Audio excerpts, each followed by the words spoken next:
Sup nerds, I'm Tom. I'm Wes. And I'm Aaron. We're talking about Legacies by Brookspun Games on Kickstarter right now.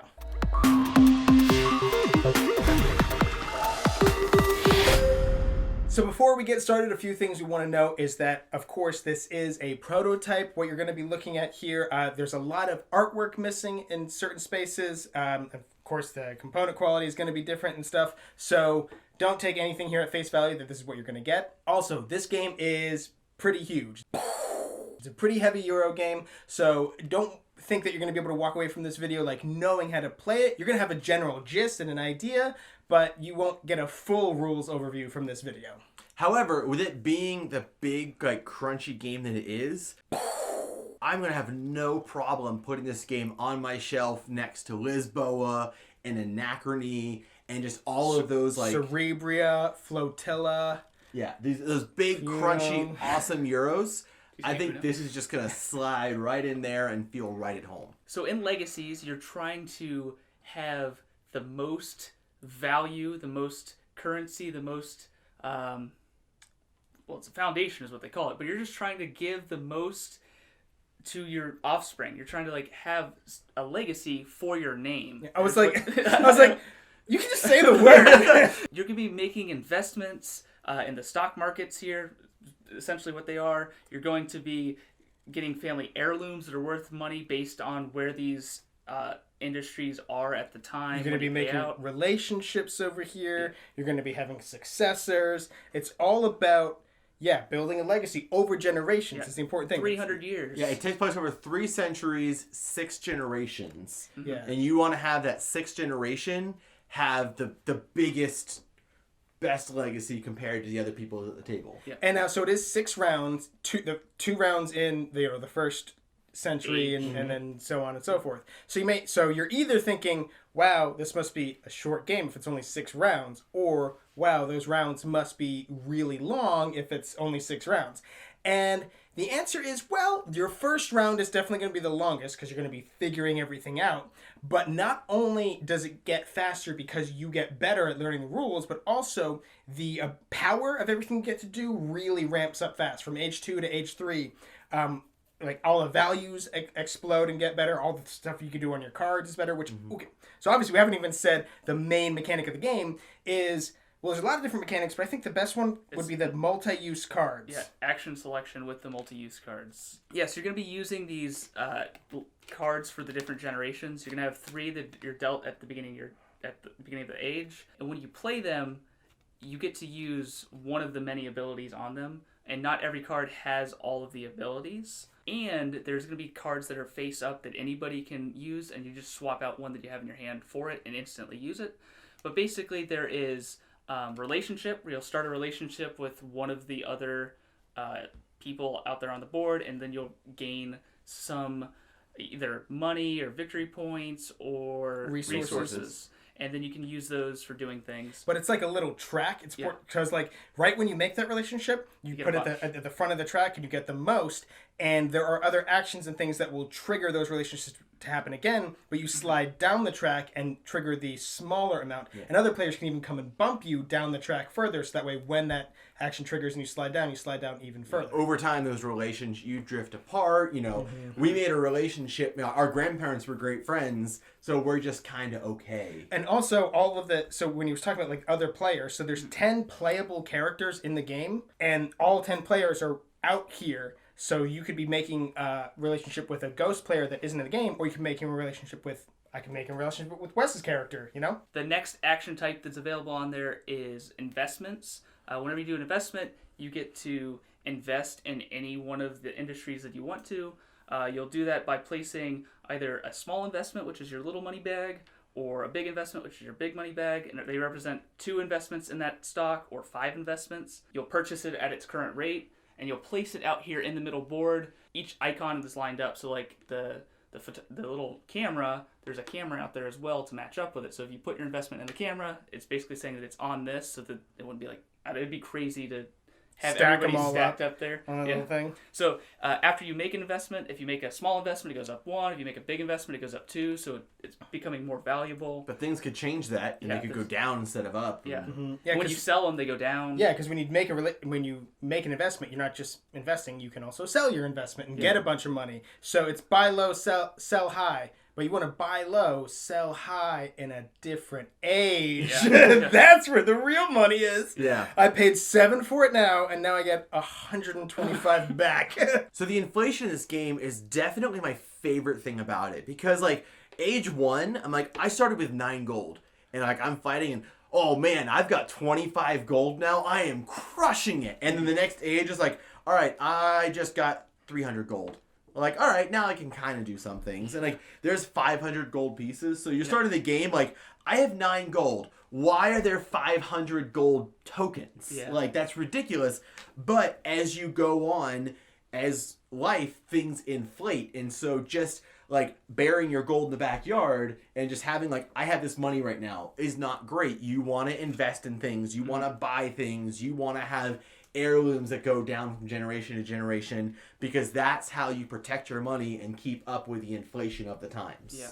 Yeah, just like your foundation, when you're putting money into your foundation, you only get a point per 25 that you put in there.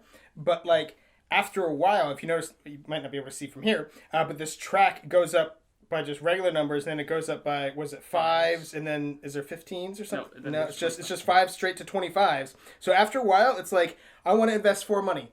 Shut up. Get out of here with your 4 money, okay? 25 or nothing. The next action type is opportunity, and these are special actions that they're all different. Like there are some of them- opportunities that arise. Yeah, so some of them are drawing more cards. Some of them are using your special power on your player board. Some of them allow you to like move investment tokens around. There's like a little bit of everything. Like it just kind of is like a rule breaking thing that you just do once. And that's your action. So those 3 things he just listed, the relationships, investments, and opportunities, those are the ones that cycle through. There's every card is going to have 2 of those 3, but the bottom actions are always going to be the same. You can always pitch the card and discard it to either explore the city, which basically gives you gold for the cards you have played thus far, or you can dig through the...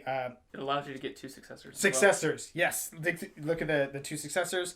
Or you can get resources, or you can purchase heirlooms, either your own or opponents. And that's the main thing that resources are for, really. It's just the heirlooms. Yes. I don't think there's You can anything use them else. for trading in the yes. in the trade conference. Yeah, that's another thing. So in order to say that this is a multi-use card game, I do think that is the main action, but there are other actions, because after you've used 2 out of your 3 cards, there's these tiles out on the board. Mandatory and non-mandatory actions that are available to everyone every round. Global actions. But you need to do them eventually in order to advance to the next round. Yeah, and you don't draw up cards till the end of the round or till the beginning of the next round. So eventually, that's all that's going to be left. You're going to play all the cards in your hand, and there are going to be like ways to get more cards, but you don't just draw up. So you could have like 4 actions with cards, or sometimes even 5, maybe 6. I could see 7. Hell, even 8. But then you're going to have to eventually move on to the mandatory, non-mandatory actions, which are a lot of like how you advance relationships. You pay out for heirlooms. You pay out on your foundation. Like there's a lot of different things that those do that affect everyone. And a lot of that is things that almost seem like end of round things, like paying out relationships. That kind of, in most games, it seemed like, okay, at the end of the round, all relationships pay out in advance. But it doesn't this always is an action where I can decide when that happens. Yep. So like, if Tom's like setting up to go build a relationship over here, I can like, nope, we're going to pay out relationships now before you can make that relationship. Yeah, one of the global actions is the trade conference we kind of mentioned. That when you pick that, it's kind of its own little mini game. Everybody's going to, whoever picks it gets to choose if we're trading gold or foundation or resources or your victory points. That's crazy. You can bid victory points to buy other things. To buy the other thing. So whichever one you're bidding with, you're buying one of the other 3 things. And depending on the age, they pay out more. And you all have a cube. The first player will place it on whatever they want to spend it on, and then the next player will just kind of go around the table until it comes back to the first player, and they get to rearrange it.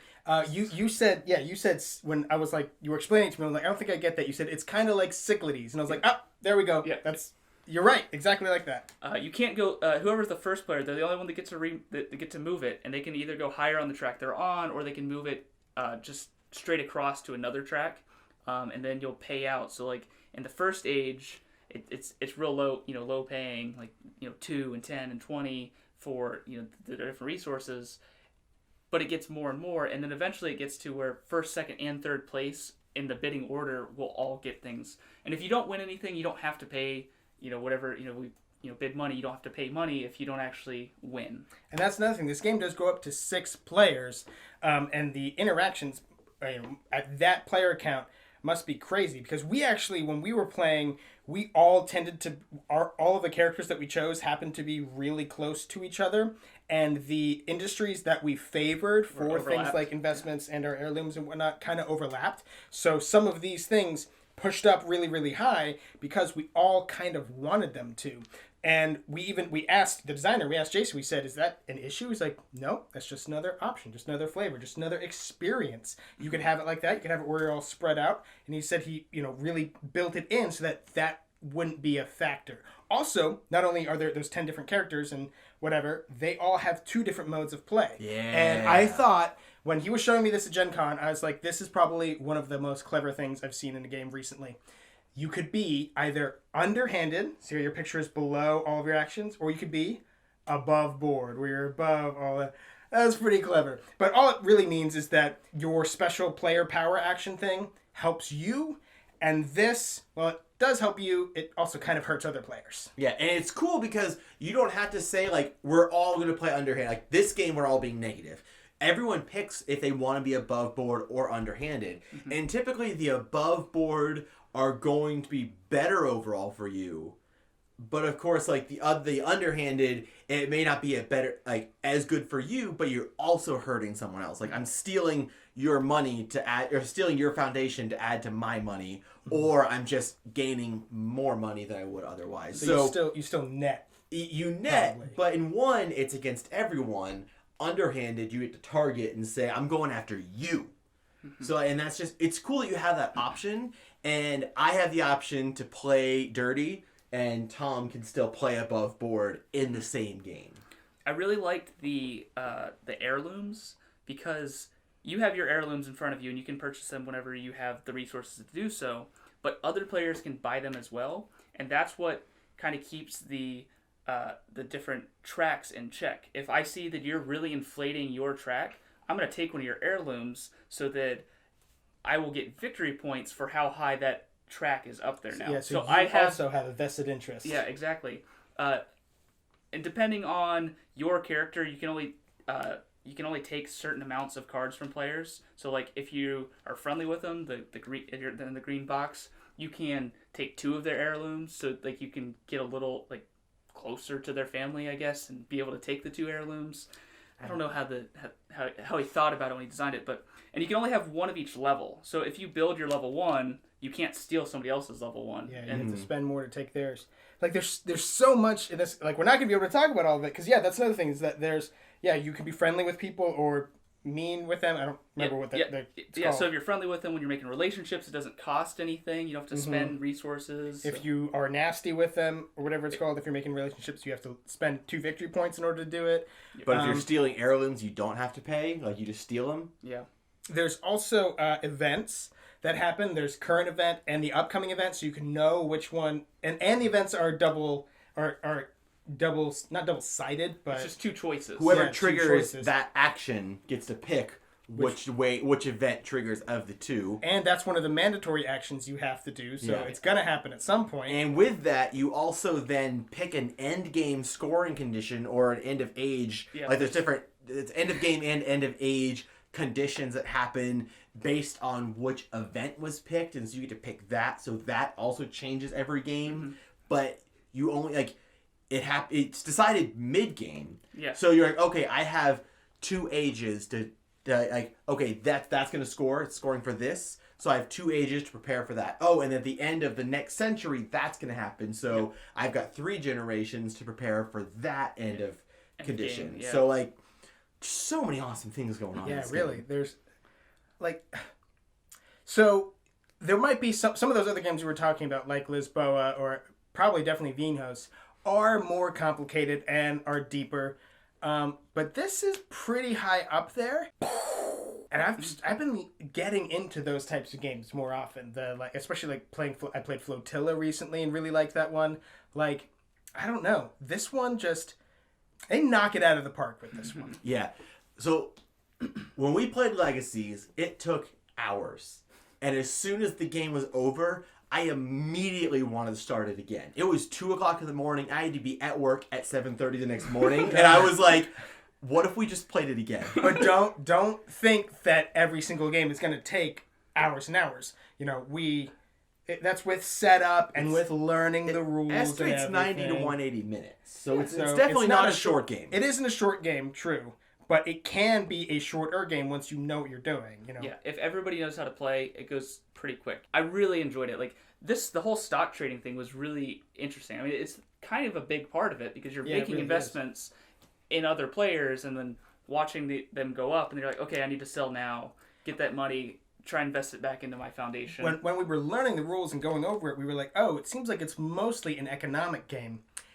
And we were kind of right, kind of wrong. Like, it is a big chunk, but I feel like it's mostly a multi-use card game. Mm-hmm. It's economics, but like it's a game where there's so many different things to do, and you want to dabble in everything. You can definitely like focus on the stock market, or you can focus on your relationships, or you could focus on heirlooms and making sure those trigger every round. But you don't want to neglect anything. You want to have your hands in all the pots. You want to diversify your income. Mm-hmm. That's why I recommend you check out birchgold.com. One other pretty big aspect we haven't touched on too much yet is the Successors. Mm-hmm. It's kind of like mandatory for you to do it. Well, I mean, you want to do it, but it's something that everyone will do, is to play these Successors out that will give you more special abilities. As you get more, though, you start covering them up. Yes. So, you're not just have like... You'll have 5 Successors. You will always have 5, yeah. You won't have more. But you also have this matching thing with these different icons of the different Successors and stuff. There is just... Seriously, I'm like, looking around, I'm like, we're never going to be able to talk about everything in this game if we had a whole hour. I have to keep reminding myself that this is a Kickstarter preview and not a review, because of how much I enjoyed this game. I just want to tell you all the things that I loved about it. If you like crunchy games, I can't recommend this game high enough. Look at this. I haven't played many games that are going to be out probably 2020, but this is definitely going to be a Game of the Year contender. Like, I know it's 2019 saying Game of the Year for next year, but I can't see this game not being in my top 10 and whatever year it comes out. So obviously, Neverboard Gaming highly, highly recommends that you back Legacies on Kickstarter. This will probably be one of the very few games that all three of us ultimately end up owning a copy. We usually share games. It's usually like, if there's one copy, Wes, you can have it for a little while. Aaron, you can have it for a little while.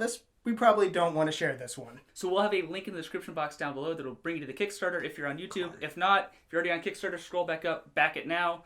Either way, subscribe to our channel so you'll never be bored. Action selection with the multi-use cards. These ones. Yeah, I picked these up and I put it right down. Yeah.